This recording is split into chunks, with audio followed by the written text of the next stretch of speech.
नमस्कार दोस्तों, स्वागत है आपका अपना चैनल जिसका नाम है केवल एग्जाम। आज जो हम इसमें प्रश्न देखने जा रहे हैं वह देखने जा रहे हैं मंत्रिपरिषद यानी प्रधानमंत्री के बारे में और प्रधानमंत्री से संबंधित जो अन्य मंत्री होते हैं उनके बारे में आज हम प्रश्न देखने जा रहे हैं। आप जान रहे हैं यह बुक जो है वो यूथ कंपटीशन की एक बुक है। इसमें 1 लाख प्रश्नों को सम्मिलित किया गया है। पॉलिटी से अब तक जितनी भी परीक्षाएं हुई हैं उसमें जो प्रश्न मंत्रिपरिषद या प्रधानमंत्री से बने हैं वो सारे कुछ यहाँ आपको देखने को मिलेंगे। तो चलिए प्रारंभ करते हैं, लेकिन उससे पहले अगर आपने अभी तक हमारे चैनल को सब्सक्राइब नहीं किया है, सब्सक्राइब कर लीजिए। वीडियो अच्छी लग रही है लाइक करिए और सुझाव देने के लिए कमेंट भी करिए। चलिए देखते हैं मंत्रिपरिषद या प्रधानमंत्री। राष्ट्रपति को सहायता व सलाह देने के लिए राष्ट्रपति को सहायता व सलाह देने के लिए एक मंत्रिपरिषद होगी जिसका प्रधान प्रधानमंत्री होगा। अनुच्छेद 74 में लिखा है। किसमें? अनुच्छेद 74 में लिखा है। अब है हम देखेंगे कि केंद्रीय मंत्रिपरिषद की संरचना क्या होती है। केंद्रीय जो मंत्रिपरिषद होगा उसमें देखने को मिलेगा आपको कैबिनेट मंत्री होंगे, फिर राज्य मंत्री होंगे, फिर उप मंत्री होंगे। अब राज्य मंत्रियों को भी 2 प्रकार में बांटा गया है। पहला कैबिनेट मंत्री की सहायक होंगे और दूसरे होंगे राज्य मंत्री जो स्वतंत्र प्रभार के होंगे। अब है केंद्रीय मंत्रिपरिषद में सम्मिलित होता है कैबिनेट मंत्री, राज्य मंत्री और उप मंत्री। तीनों मंत्री जो है केंद्रीय मंत्रिपरिषद में शामिल होते हैं। कैबिनेट में कौन सम्मिलित होता है? केवल कैबिनेट मंत्री। कैबिनेट में केवल कैबिनेट मंत्री ही होते हैं, तो ये बात ध्यान रखिएगा। प्रधानमंत्री की नियुक्ति राष्ट्रपति करेगा और अन्य मंत्री की नियुक्ति राष्ट्रपति प्रधानमंत्री की सलाह पर करेंगे। यह किसमें लिखा हुआ? अनुच्छेद 75(1) में लिखा गया है। सभी केंद्रीय मंत्री अपना पद राष्ट्रपति के प्रसाद पर्यंत धारण करेंगे। इसका प्रावधान किस अनुच्छेद में किया गया है? अनुच्छेद 75(2) में यह प्रावधान किया गया है कि राष्ट्रपति के प्रसाद पर्यंत अन्य मंत्री अपना पद धारण करेंगे। अनुच्छेद 75(2) में यहाँ लिखा गया है। अब मंत्रिपरिषद सामूहिक रूप से लोकसभा के प्रति उत्तरदायित्व है। इसमें लिखा है आर्टिकल 75(3) में जो मंत्रिपरिषद होगी वो सामूहिक रूप से लोकसभा के प्रति उत्तरदायित्व होगी। मंत्रिपरिषद किसके प्रति उत्तरदायित्व होगी?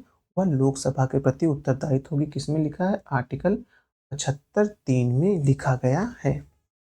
अब है मंत्रियों के वेतन और भत्ते निर्धारित किए गए हैं संसद द्वारा।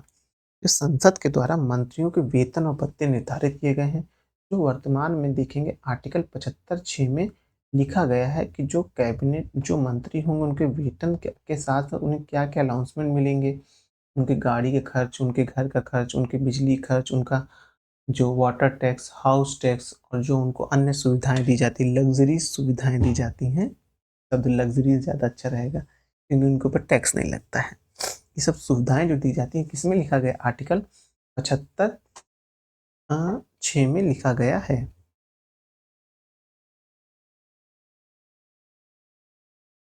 अब है संविधान के किस अनुच्छेद में मंत्रिमंडल शब्द का प्रयोग हुआ है? तो हुआ है मंत्रिमंडल 352 के 3 में एक बार शब्द यूज हुआ है मंत्रिमंडल। कैबिनेट शब्द एक बार यूज हुआ है पूरे संविधान में, याद रखिएगा, और वो भी अनुच्छेद 352 में हुआ है।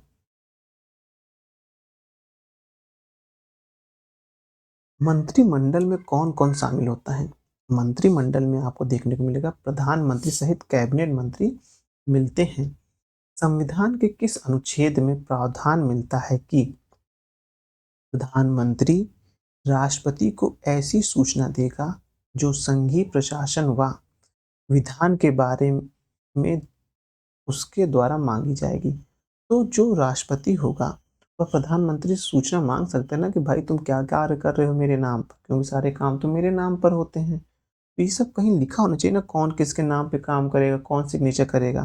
तो लिखा गया है आर्टिकल 78 में, ये लिखा गया है। अब है सामूहिक उत्तरदायित्व के बारे में किसने कहा है कि मंत्रिपरिषद कि मंत्रिपरिषद के सदस्य एक साथ तैरते हैं और एक साथ डूबते हैं। यह कहा था लॉर्ड मॉर्ले ने कहा था, ये बात ध्यान रखिएगा। तो ये बहुत ही इम्पोर्टेंट स्टेटमेंट है। अब मंत्रिमंडल शब्द का प्रयोग इस संविधान संशोधन में किया गया था, जिसमें कहा गया है कि राष्ट्रपति राष्ट्रीय आपात की उद्घोषणा मंत्रिमंडल के लिखित लिखित सिफारिश पर करेगा। वो किया गया है 44वें संविधान संशोधन 1978 में, या 1978 में लिखा गया है। मंत्रियों की शपथ के रूप में प्रारूप का उल्लेख कहाँ मिलता है? अनुसूची 3 में मिलता है कि मंत्रियों की शपथ के प्रारूप का उल्लेख कहाँ मिलता है? अनुसूची 3 में मिलता है। मंत्रिपरिषद में प्रधानमंत्री सहित सदस्यों की कुल संख्या लोकसभा के कुल सदस्य संख्या का 15% से अधिक नहीं होगी। और ये कहाँ लिखा है? 91वें संविधान संशोधन सन 2003 के द्वारा लिखा गया है। अब आगे देखते हैं। तो ये प्रश्न जो आप देखेंगे, ये 2019 के आईएएस एग्जाम में आया था इसके बारे में, कि जो मंत्रिपरिषद होगी वह लोकसभा के कुल सदस्य संख्या का 15% से अधिक नहीं होगी। और यह किस संविधान संशोधन के माध्यम से जोड़ा गया? 91वें संविधान संशोधन सन 2003 के माध्यम से जोड़ा गया है। इस अनुच्छेद के अंतर्गत इस अनुच्छेद के अंतर्गत प्रधानमंत्री सहित प्रत्येक मंत्री को पद ग्रहण करने से पूर्व राष्ट्रपति के सामने पद और गोपनीयता की शपथ लेनी होती है। वह होता है अनुच्छेद 75(4). क्या होता है? अनुच्छेद 75(4) होता है।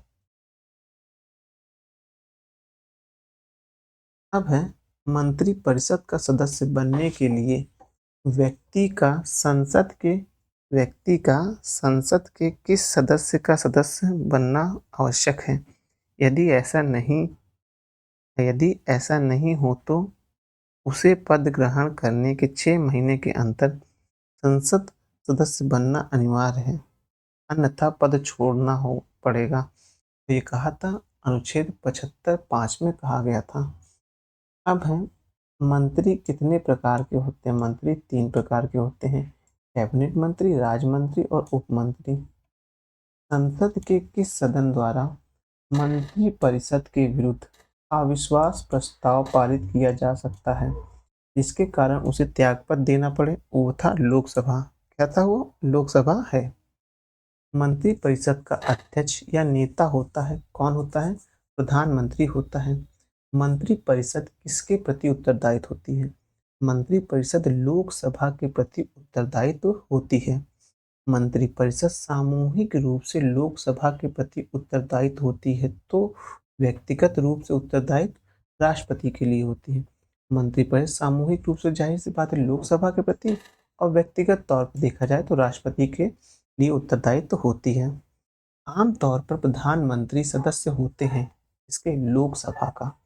जो प्रधानमंत्री होता है वो अधिकांशतः देखा गया लोकसभा का होता है, लेकिन जैसा कि आपने मनमोहन सिंह के केस में देखा था, वो राज्यसभा के सदस्य भी थे। मंत्रिपरिषद के विरुद्ध अविश्वास प्रस्ताव लाने के लिए लोकसभा सदस्य की संख्या होनी चाहिए 50। कितनी चाहिए? 50 होनी चाहिए। अविश्वास प्रस्ताव पुनर्स्थापित किया जा सकता है केवल लोकसभा में। अविश्वास प्रस्ताव का उल्लेख कहाँ मिलता है? लोकसभा के नियम 198 में। केंद्रीय मंत्रिपरिषद के त्यागपत्र देने के उपरांत लागू नहीं होता। क्या नहीं होता? राष्ट्रपति शासन लागू नहीं होता है। भारतीय राष्ट्रीय व्यवस्था में कार्यपालिका जिसके अधीन रहकर कार्य करती है वो है विधायिका है।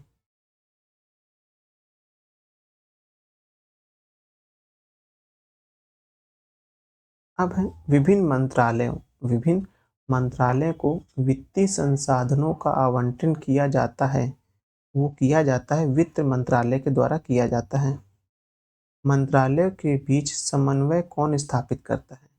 वो स्थापित करता है कैबिनेट सचिवालय करता है। मंत्रालयों के बीच समन्वय कौन स्थापित करता है? कैबिनेट सचिवालय करता है। केंद्रीय कैबिनेट सचिवालय किसके निर्देशाधीन कार्य करते हैं? वो करते हैं प्रधानमंत्री के निर्देशाधीन। कैबिनेट सचिव जिसका अध्यक्ष होता है सिविल सर्विस बोर्ड होता है। लोकसभा को राष्ट्रपति को लोकसभा के विघटित करने की सिफारिश करता है प्रधानमंत्री। प्रधानमंत्री ही बताएगा कि लोकसभा को विघटित करना है कि नहीं। राष्ट्रपति अपने मन से ऐसा नहीं कर सकते हैं। अब है राष्ट्रपति व मंत्रिपरिषद के बीच संवाद की मुख्य कड़ी है प्रधानमंत्री। प्रधानमंत्री ही राष्ट्रपति के सबसे करीबी होता है। उसके आगे देख लेते हैं कि अब है कि किसी मंत्री को त्यागपत्र देने अथवा राष्ट्रपति को उसे बर्खास्त करने की सलाह दे सकता है कौन? प्रधानमंत्री दे सकता है। प्रधानमंत्री की मृत्यु अथवा त्यागपत्र से विघटित हो जाती है क्या? मंत्रिपरिषद हो जाता है। इसलिए आपने अक्सर पिक्चरों में देखा होगा जब किसी राज्य के मुख्यमंत्री या किसी की मृत्यु हो जाती है तो पार्टी में बंटवारा स्टार्ट हो जाता है और वो बंटवारा ही जो होता है वो मंत्रिपरिषद को विघटित करने के लिए काफी होता है। अब है राष्ट्रपति उस व्यक्ति को प्रधानमंत्री नियुक्त करता है जो हो लोकसभा में बहुमत दल का नेता। इन परिस्थितियों में राष्ट्रपति प्रधानमंत्री की नियुक्ति स्वयं के विवेक से करता है। वह है जब लोकसभा में किसी दल के सदस्य किसी दल को स्पष्ट बहुमत ना मिले तो, जब बहुमत वाले दल का कोई निश्चित नेता ना हो तो, और प्रधानमंत्री की अचानक मृत्यु हो जाए और उसका कोई उत्तराधिकारी ना हो तो। अब है संविधान के किस अनुच्छेद में प्रधानमंत्री के कर्तव्यों का वर्णन किया गया है? वह किया गया है अनुच्छेद 78 में किया गया है कि संविधान के किस अनुच्छेद में प्रधानमंत्री के कर्तव्यों का वर्णन किया गया है? वह किया गया अनुच्छेद 78 में। अब है इसका यह कर्तव्य होगा कि राष्ट्रपति को संघ के प्रशासन से संबंधित मामले के बारे में तथा मंत्रिपरिषद द्वारा लिए गए निर्णयों एवं विधायन के प्रस्ताव के बारे में सूची करें। वो होगा प्रधानमंत्री करेगा। अब है प्रत्येक मंत्री और भारत के महान्यायवादी को सदन में बोलने का, संयुक्त बैठक व समिति में भाग लेने का अधिकार होगा अनुच्छेद 88 में होगा। मंत्रिपरिषद केवल उस समय तक अपने पद पर रह सकती है जब उसे विश्वास प्राप्त हो लोकसभा का। यदि लोकसभा सरकार के बजट को अस्वीकार कर दे या राष्ट्रपति के अभिभाषण को अस्वीकार कर दे तो क्या होगा? तो इसका मतलब होगा कि मंत्रिपरिषद को त्यागपत्र देना होगा। यानी कि अगर आप बजट ही नहीं पास करा पा रहे हैं इसका मतलब आप बहुमत में नहीं है। बहुमत में नहीं है तो इसका मतलब आपको देश पे प्रशासन करने का अधिकार ना हो। अब है मंत्रियों द्वारा राष्ट्रपति को दी गई सलाह की जांच न्यायालय द्वारा की जा सकती है? नहीं। अगर मंत्रियों द्वारा राष्ट्रपति को कुछ सलाह दी जाती है तो हम न्यायालय में इसकी जांच नहीं कर सकते हैं या न्यायालय में पूछ नहीं जा सकते कि अरे हमें ये बताइए कि मंत्रिपरिषद ने क्या सलाह दी है राष्ट्रपति को। ये नहीं हो सकता है। आप किसी प्रकार की उनकी जांच नहीं कर सकते हैं।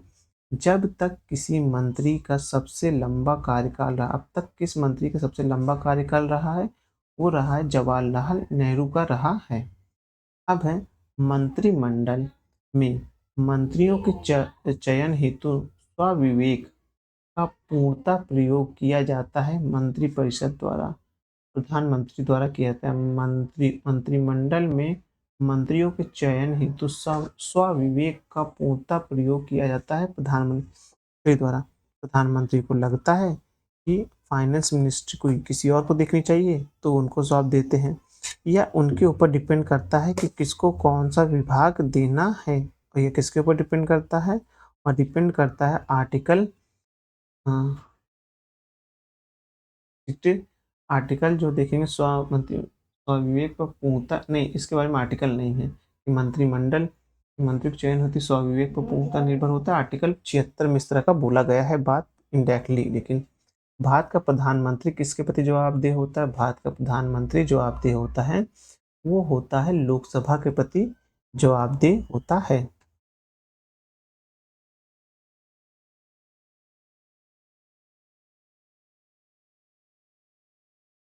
देश के प्रथम महिला प्रधानमंत्री इंदिरा गांधी राज्य सदस्य थी। देश की प्रथम महिला प्रधानमंत्री इंदिरा गांधी सदस्य थी। कहाँ की सदस्य थी? राज्यसभा की सदस्य थी। भारत के प्रथम गैर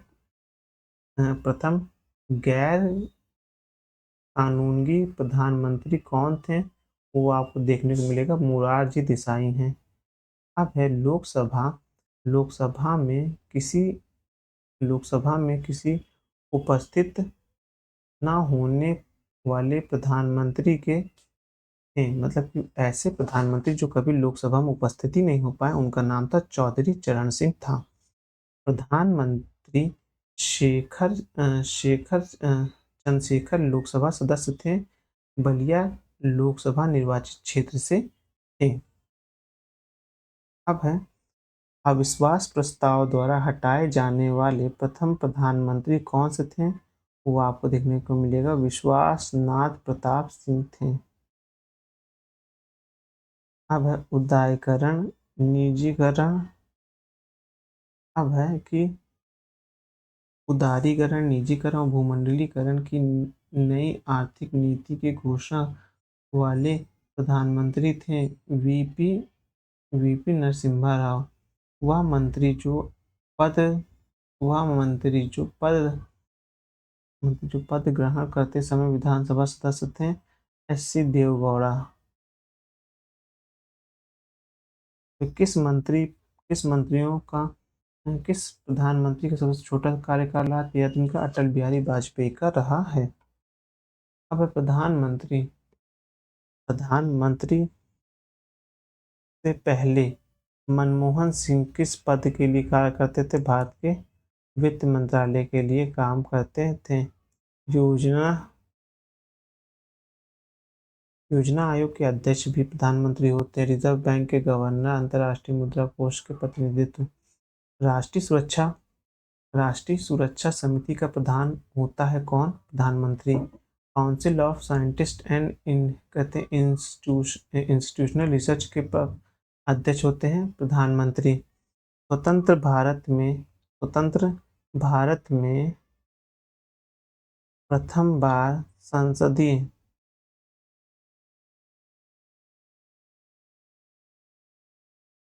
संसदीय मंत्रिमंडल की किसकी रिपोर्ट पर आधारित है? गोपाल स्वामी अय्यर की रिपोर्ट पर आधारित है। स्वतंत्र भारत के प्रथम मंत्री थे आर के षडामुखी चेट्टी थे।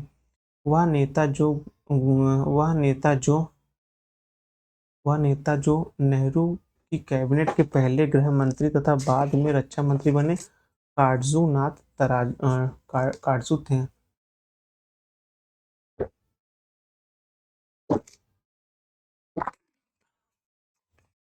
पानी बहुत जरूरी है शरीर के लिए।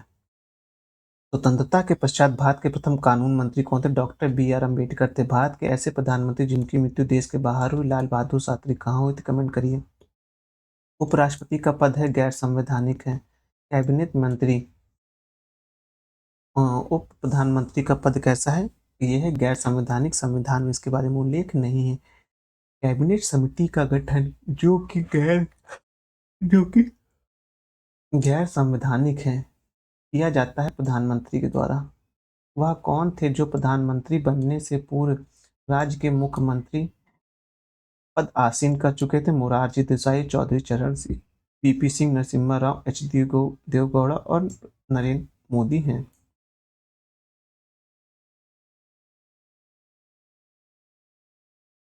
अब ये कुछ प्रधानमंत्री उनके कार्यकाल से पहले देख सकते हैं। पंडित जवाहरलाल नेहरू, पी गुलजारीलाल नंदा, लाल बहादुर शास्त्री। फिर आप देखेंगे गुलजारीलाल नंदा, श्रीमती इंदिरा गांधी, मोरारजी देसाई, चौधरी चरण सिंह, श्रीमती इंदिरा गांधी, राजीव गांधी, विश्वनाथ प्रताप, चंद्रशेखर, पीसी नरसिम्हा, अटल बिहारी वाजपेयी, एच.सी. देवेगौड़ा, इंद्र कुमार गुजराल, अटल बिहारी वाजपेयी, डॉक्टर मनमोहन सिंह और नरेंद्र दामोदर दास मंत्री थे। अब 2000 इसमें 20वें नंबर क्रम पे कौन आ जाएगा? नरेंद्र मोदी ही आ जाते हैं। भारत के उप प्रधानमंत्री देखेंगे सरदार वल्लभ भाई पटेल, मोरारजी देसाई, जगत जीवन राम, चौधरी चरण सिंह। इस तरह के सारे प्रश्न मिल जाते हैं। अब जो हम लोग नेक्स्ट वीडियो में पढ़ेंगे वो रहेगा महान्यायवादी। इसको हम थोड़ा से अच्छे से ध्यान से पढ़ेंगे। चलिए वीडियो समाप्त करते हैं। धन्यवाद।